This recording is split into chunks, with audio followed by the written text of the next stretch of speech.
Naiinis ka na rin ba rito kay Recto? Sige, pag-usapan natin tong si Mepalo, no, wherein nag-a-apply ng 20% tax to the interest, alright, on new long-term deposits, alright, time deposits made after July 1. So ito yung update nung kanyang batas na tataksan yung interest dyan and ng mga bagong papasok na new long-term deposits. So yun yung interpretation natin. At alam mo, para klaro, naglabas na ng poster, ng summary, si Department of Finance na yung final withholding tax sa interest ng savings sa ilalim ng SIMEPA. So alam natin kung nagsisave ka, lalo na kung nakikita mo sa passbook mo or sa online app mo, 'di ba? Yung interest sa income ng regular savings account, every month nagkakaroon ng interest yan, 20%, annualized. Walang pagbabago ngayon, 20%. Dati na yung 20%. Ngayon, ang nagkaroon ng changes, yung mga time deposit na kapag lower than 5 years, less than 5 years, dati ito yung table, di ba? Kapag less than 3 years ang maturity, 20% na yan talaga.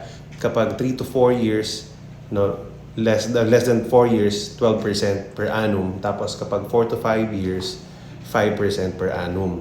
Tapos kapag pag more than 5 years, like 6 years or more, or 5 years or more, tax exempt siya. Ngayon po, both or mula whether less than 3 years yan, 4 years, 5 years, or pataas, 20% na pareho ang final tax against sa interest income.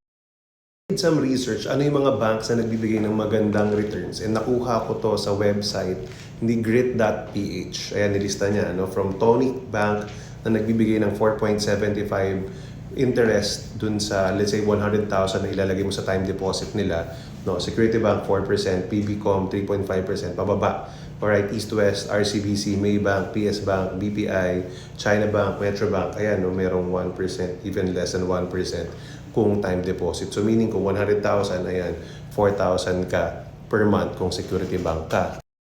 Compute ko kung ano yung magiging effect, ano yung magiging final withholding tax mo sa pera mo if you put money in the time deposit starting at July 1, 2025. So if you put a new deposit na 100,000, 4% annual returns, let's just say Security Bank. Hindi po to in sponsored post, no? Pero baka naman, Security Bank.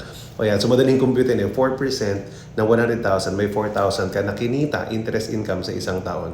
20% na final withholding tax niyan, 800 pesos for 1 year. So due to the new SIMEPA or RA 12214, Republic Act 12214, matataksan ka na ng 800 pesos. Dati naman wala.